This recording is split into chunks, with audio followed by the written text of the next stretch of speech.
नमस्कार, मैं शिवराम चौधरी स्वामी केशवन शिक्षण संस्थान की ऑनलाइन क्लासेज में आप सभी का स्वागत करता हूं। जैसा कि हमने पिछले वीडियो में कक्षा 7 की इतिहास पुस्तक के द्वितीय अध्याय का अध्ययन किया था, आज इस वीडियो में कक्षा 7 इतिहास पुस्तक के तीसरे अध्याय का हम अध्ययन करेंगे। देखिए, तीसरा अध्याय कौन सा है? दिल्ली के सुल्तान। यानी इस अध्याय में दिल्ली जो थी उन पर कौन कौन से शासकों ने, एक तरह से सुल्तानों ने शासन किया था, राज किया था, उनके बारे में हम यहाँ पर जानकारी प्राप्त करेंगे। ये हमारा मध्यकालीन भारत चल रहा है।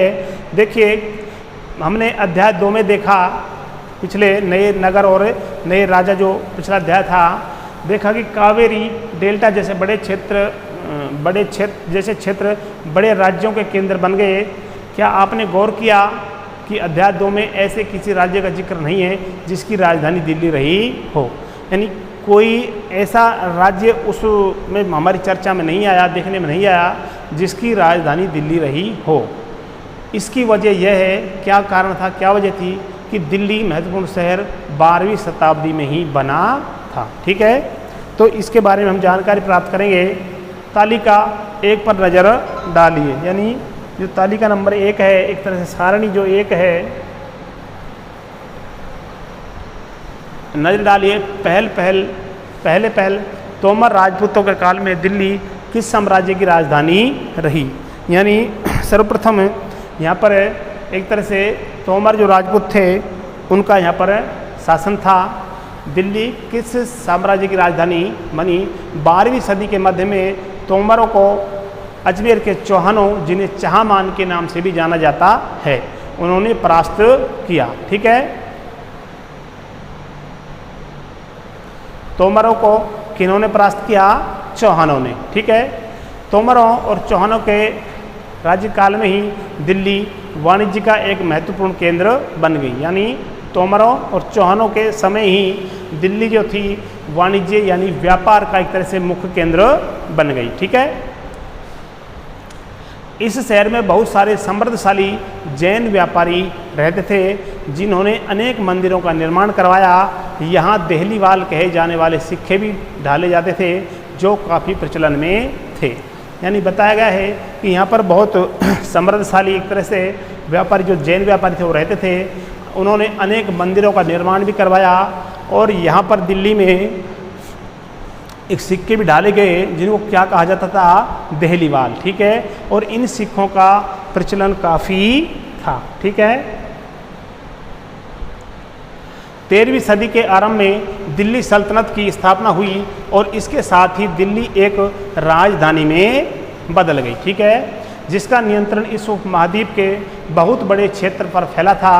तालिका 1 पर फिर से नज़र डालिए और उन 5 वंशों की पहचान कीजिए जिनसे मिलकर दिल्ली की सल्तनत बनी। तो एक बार हम उस तालिका को देखते हैं। देखिए कहाँ पर है, ये देखिए, ये तालिका संख्या 1 दिल्ली के शासक है। इसमें दिल्ली पर जिन शासकों ने एक तरह से शासन किया था उनका वर्णन बताया गया है। देखिए, दिल्ली के शासक, इधर देखिए, राजपूत वंश है, तोमर है, आरंभिक 12वीं शताब्दी है ना, यानी 12वीं शताब्दी के प्रारंभ में 1165 इसका जो प्रमुख शासक था अनंगपाल, 1130 से 1145। ठीक है, अगले जो थे वंश वो थे चौहान, 1165 से 1192, और जो उनका प्रमुख जो शासक था एक तरह से पृथ्वीराज चौहान तृतीय, 1175 से 1192 ईस्वी। ठीक है, उसके बाद में देखिए प्रारंभिक तुर्की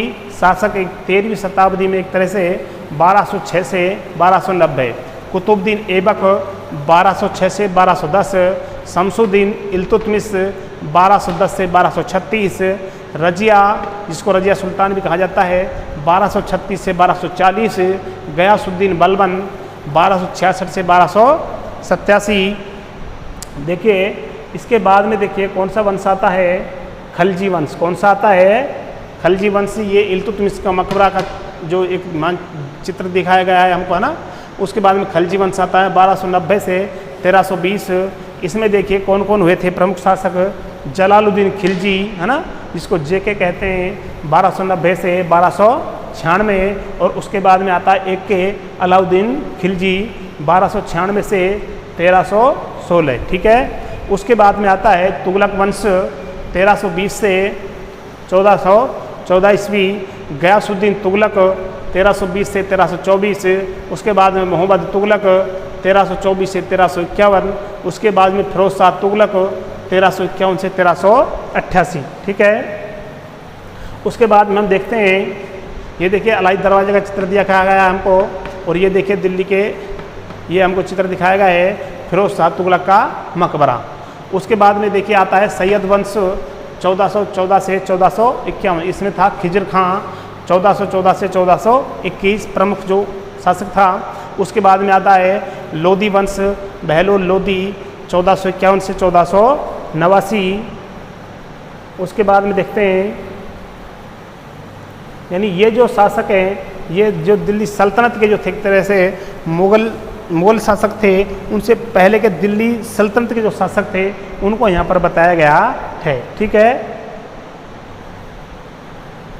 अब हम देखते हैं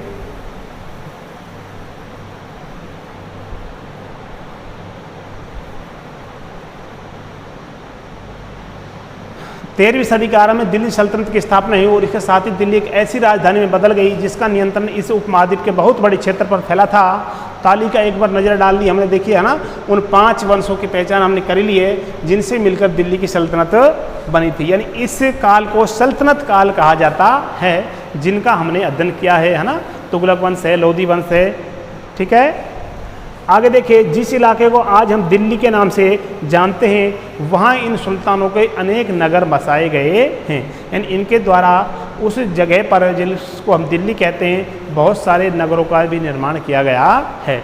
मानचित्र एक को देखकर दिल्ली कोहना, सीरी और जहाँपना को पहचानिए। ये मानचित्र है ना, दिल्ली कोहना और जहाँपना, ये सीरी जहाँपना, ठीक है। ये स्थान हमको देखने हैं। आगे देखिए, दिल्ली के सुल्तानों के बारे में जानकारी कैसे, यानी इनके जो दिल्ली के जो सुल्तान थे है ना, इनके बारे में हम जानकारी कैसे प्राप्त करेंगे, इसके बारे में आज हम अध्ययन करेंगे। तो देखिए, हालांकि अभिलेख, सिक्कों और स्थापत्य यानी भवन निर्माण कला के माध्यम से काफ़ी सूचनाएं मिलती हैं, काफ़ी जानकारी हमको प्राप्त होती हैं, मगर और भी महत्वपूर्ण वे इतिहास, तारीख एकवचन और तवारीख बहुवचन जो सुल्तानों के शासनकाल में प्रशासन की भाषा फारसी में लिखे गए हैं। यानी सुल्तानों की जानकारी की तो हमको प्राप्त होती है अभिलेख और सिक्कों और स्थापत्य के द्वारा भी। इसके अलावा जो जानकारी के जो महत्वपूर्ण जो स्रोत हैं, एक तरह से जो सल्तनत काल में जो लिखे गए ग्रंथ हैं, उनके द्वारा हम जो फारसी भाषा में लिखे गए उनके द्वारा जानकारी प्राप्त करते हैं, ठीक है। देखिए चित्र में पांडुलिपि को तैयार करने के 4 चरण कैसे कैसे तैयार करते थे। कागज तैयार करना है ना, उसके बाद में लेखन कार्य करना, तीसरा है महत्वपूर्ण शब्दों और अनुच्छेदों की ओर ध्यान आकर्षित करने के लिए सोने को पिघलाकर उसका प्रयोग करना। जो इम्पोर्टेंट जो बिंदु होते थे, महत्वपूर्ण बिंदु, उन पर सोने की एक तरह से परत चढ़ाई जाती थी है ना, और जिल्द तैयार करना, फिर उसकी ऊपर से जिल्द, ग्रंथ की जिल्द तैयार करना, ठीक है। तवारीख के लेखक, सचिव, प्रकाशक, कवि और दरबारियाँ जैसे सुशिक्षित व्यक्ति होते थे जो घटनाओं का वर्णन भी करते थे और शासकों को प्रशासन संबंधी सलाह भी देते थे। यानी एक तरह से ये ग्रंथों की रचनाएं भी करते थे और शासक वर्ग को प्रशासन में एक तरह से प्रशासन के लिए सलाह भी देते थे। वे न्याय संगत शासन के महत्व पर बल देते थे। यानी उन्होंने इस बात पर बल दिया कि शासक को न्याय के आधार पर ही अपना शासन करना चाहिए, ठीक है। अब देखिए न्याय चक्र। 13वीं सदी के इतिहासकार फ़क़े मुदबिर ने लिखा था, राजा का काम सैनिकों के बिना नहीं चल सकता। उसने लिखा, ये लेखक ने, कि जो राजा है उसका काम सैनिकों के बगैर नहीं चल सकता और सैनिक बिना वेतन के नहीं जी सकते। यानी सैनिक चाहिए राजा को और सैनिकों को क्या चाहिए, वेतन, ठीक है। वेतन आता है किसानों से एकत्रित किए गए राजस्व से। यानी सैनिकों के लिए वेतन कहाँ से आएगा, जो किसानों से कर प्राप्त होता था उससे। मगर किसान भी राजस्व तभी चुका सकेंगे जब वे खुशहाल और प्रसन्न हों। यानी उसने कहा कि किसान एक तरह से कर को, राजस्व को कब चुका सकेंगे, जब वो खुशहाल और प्रसन्न हों। ऐसा तभी हो सकता है जब राजा न्याय और ईमानदार प्रशासन को बढ़ावा दे। यानी एक तरह से उनसे राजा के कर्तव्य यहाँ पर बताए गए हैं। ठीक है, आगे देखते हैं। ये कुछ और बातें ध्यान में रखें। नंबर 1, तवारीख के लेखक नगरों में, विशेषकर दिल्ली में रहते थे। कहाँ पर रहते थे? दिल्ली में। गांव में शायद ही कभी रहते हों, हो सकता है कभी कभी गांव में भी रहे हों। वे अक्सर अपने इतिहास सुल्तानों के लिए उनसे ढेर सारे इकराम पाने की आशा में लिखते थे। यानी उनका जो लिखने का एक तरह से इतिहास लिखने का जो एक मुख्य जो उद्देश्य था, ये था कि वे अपने सुल्तान से बहुत सारे इनाम पाने के लिए ऐसा लिखते थे। ये लेखक अक्सर शासकों को जन्म सिद्ध अधिकार और लिंग भेद पर आधारित आदर्श समाज व्यवस्था बनाए रखने की सलाह देते थे। उनके विचार से सारे लोग सहमत नहीं होते थे। यानी इन्होंने जो विचार प्रकट की, एक तरह से सलाह दी, उससे बहुत सारे लोग एक तरह से सहमत नहीं थे। ठीक है, आगे देखते हैं। जन्म सिद्ध अधिकार, देखिए इधर जन्म के आधार पर विशेष अधिकार का दावा। उदाहरण के लिए लोग मानते थे कि कुलीन व्यक्ति को कुछ खास परिवारों में जन्म लेने के कारण शासन करने का अधिकार विरासत में मिलता है। ठीक है, आगे देखिए, यहाँ पर और कुछ लिखा है। लिंग भेद, स्त्रियों तथा पुरुषों के बीच सामाजिक तथा शरीर रचना संबंधी अंतर। आमतौर पर यह तर्क दिया जाता है कि ऐसे अंतर के कारण पुरुष स्त्रियों की तुलना में श्रेष्ठ होते हैं। तो हम देखते हैं, सन 1236 में सुल्तान इल्तुतमिश की बेटी रजिया सिंहासन पर बैठी। ठीक है, उस युग के इतिहासकार मिनहाज सिराज ने स्वीकार किया है कि वह अपने सभी भाइयों से अधिक योग्य और सक्षम थी। यानी जो उसके भाई थे रजिया सुल्तान के, वो रजिया सुल्तान से एक तरह से कमज़ोर थे, है ना। और रजिया सुल्तान जो थी, इन अपने भाइयों से सक्षम थी, योग्य थी। इसके भाई इतने योग्य नहीं थे, लेकिन फिर भी वह एक रानी को शासक के रूप में मान्यता नहीं दे पा रहा था। मिनहाज सिराज ने स्वीकार तो कर लिया कि वह अपने भाइयों से अधिक योग्य और सक्षम थी, लेकिन वह एक रानी के रूप में, है ना, एक तरह से महिला होने के रूप में उसको शासक की मान्यता नहीं दे पा रहा था। दरबारी जन भी इसके स्वतंत्र रूप से शासन करने की कोशिश उससे प्रसन्न नहीं थे। यानी रजिया सुल्तान के जो दरबारी थे, वो इसके स्वतंत्र रूप से शासन करने के एक तरह से पक्ष में नहीं थे। सन 1240 में उसे सिंहासन से हटा दिया गया। यानी 36 में वो शासक बनी और 40 में उसको शासक पद से हटा दिया गया। ठीक है, आगे देखिए, रजिया के बारे में मिनहाज सिराज के विचार क्या थे, उसकी सोच क्या थी। मिनहाज सिराज का सोचना था कि ईश्वर ने जो आदर्श समाज व्यवस्था बनाई है, उसके अनुसार स्त्रियों को पुरुषों के अधीन होना चाहिए। यानी उसका ऐसा सोचना था कि ईश्वर ने जो एक तरह से ये आदर्श समाज की जो व्यवस्था बनाई है, उसके अधीन ही स्त्रियों को पुरुषों के अधीन रहना चाहिए। और रानी का शासन इस व्यवस्था के विरुद्ध था, जबकि जो एक तरह से रजिया सुल्तान थी, इस शासन व्यवस्था के विरुद्ध वो शासन कर रही थी। इसलिए वो पूछता है, खुदा की रचना के खाते में उसका ब्यौरा चूँकि मर्दों की सूची में नहीं आता, इसलिए इतनी शानदार खूबियों से भी उसे आखिरकार हासिल क्या हुआ, उसको क्या ऐसा मिला। ठीक है, रजिया ने अपने अभिलेखों और सिक्कों पर अंकित करवाया कि वह सुल्तान इल्तुतमिश की बेटी थी। यानी उसने ये अंकित करवाया कि वह किसकी बेटी है, सुल्तान इल्तुतमिश की। आधुनिक आंध्र प्रदेश के वारंगल क्षेत्र में किसी समय काकतीय वंश का राज्य था। ठीक है, उस वंश की रानी रुद्रमा देवी 1262 से 1289 के व्यवहार से रजिया का व्यवहार बिल्कुल विपरीत था। यानी एक रानी थी रुद्रमा देवी, उसका व्यवहार और रजिया का व्यवहार बिल्कुल अलग अलग था। ठीक है, रुद्रमा देवी ने अपने अभिलेखों में अपना नाम पुरुषों जैसा लिखवा कर अपने पुरुष होने का भ्रम पैदा किया, है ना। यानी उसने ऐसा लिखवाया कि अपने आप को पुरुष के रूप में प्रदर्शित करना चाहा। ठीक है, एक और महिला शासक थी कश्मीर की रानी दिद्दा 980 से 1003 ईस्वी। उनका नाम दीदी बड़ी बहन से निकला है। जाहिर है प्रजा ने अपनी प्रिय रानी को इसने भरा संबोधन दिया होगा। ठीक है, आगे हम देखते हैं दिल्ली सल्तनत का विस्तार गैरीसिन शहर से साम्राज्य तक, यानी दिल्ली जो सल्तनत थी इसका विस्तार एक तरह से कहाँ कहाँ तक फैला हुआ था। ठीक है, ये हम जानकारी प्राप्त करेंगे। ये मानचित्र दिखाया गया है, देखिए गयासुद्दीन इल्तुतमिश द्वारा जीते गए प्रमुख शहर। इल्तुतमिश के द्वारा जिन शहरों पर विजय प्राप्त की गई उनको यहाँ पर दिखाया गया है। देखिए राजकोट, नंदना, लाहौर, मुल्तान, तरीदिर, कोहराम, सरस्वती, उच्च, कासली, मदनेर, कोल, अजमेर, ग्वालियर, रणथंभौर, अवध, बनारस, लखनऊ आदि, है ना। ये देखिए इसके बाद में 13वीं सदी के शताब्दी के आरंभिक वर्षों में दिल्ली के सुल्तानों का शासन गैरीसनों, रक्षक सैनिकों की टुकड़ियों के निवास के लिए बने मजबूत किले बंद शहरों से परे शायद ही कभी फैला हो। यानी बताया गया है कि दिल्ली के जो सुल्तान थे उनका जो शासन था, है ना, वो कहाँ तक था, गैर रक्षक सैनिक टुकड़ियों के निवास के लिए बने मजबूत किलेबंद शहरों से परे शायद ही कभी फैला हो, है ना।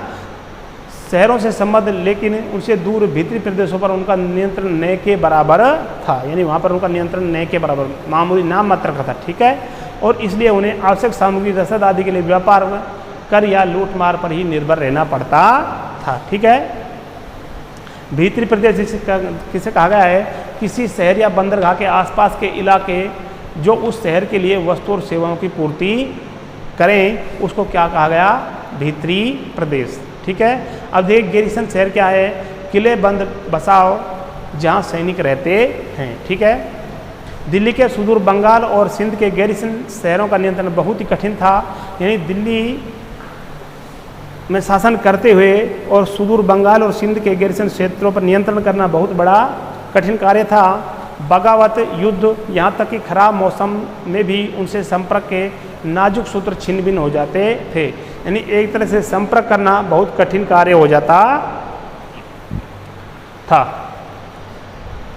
शासन को अफगानिस्तान से आने वाले हमलावरों और उन सूबेदारों से बार बार चुनौती मिल रही थी,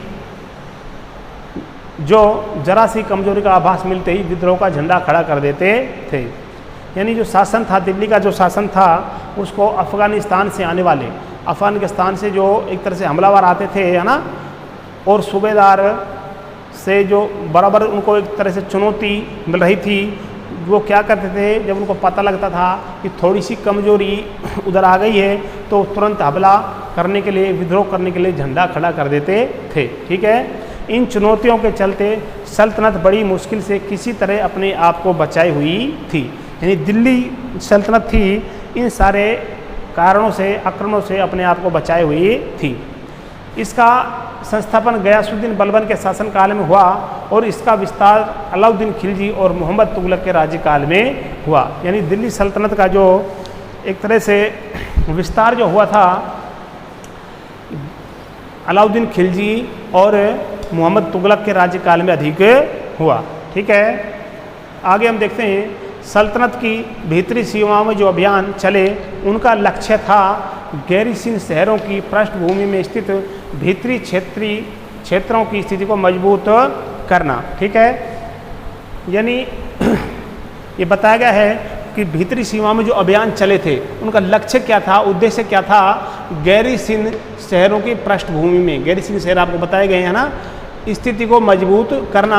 इन अभियानों के दौरान गंगा यमुना के द्वाब से जंगलों को साफ कर दिया गया, है ना, जंगलों को इस तरह से ख़त्म कर दिया गया और शिकारी संग्राहकों तथा चरवाहों को उनके पर्यावास से खदेड़ दिया गया। यानी यहाँ पर जंगलों में जो बहुत सारी जातियाँ रहती थी एक तरह से उनको यहाँ से हटा दिया गया, है ना, खदेड़ दिया गया। वह जमीन किसानों को दे दी गई और कृषि कार्य को प्रोत्साहन दिया गया। ठीक है, व्यापार मार्गों की सुरक्षा और क्षेत्रीय व्यापार की उन्नति की खातिर नए किले, गैरीसन शहर और शहर बसाए गए। एक तरह से द्वाब के जो क्षेत्र थे, जंगल थे, उनको समाप्त कर दिया और वहाँ पर एक तरह से कृषि कार्य को प्रोत्साहन दिया गया। ठीक है, व्यापार और मार्गों की सुरक्षा इस क्षेत्र में बढ़ाई गई और नए नए किले बनाए गए, है ना, और शहर बसाए गए। ठीक है, आगे हम देखते हैं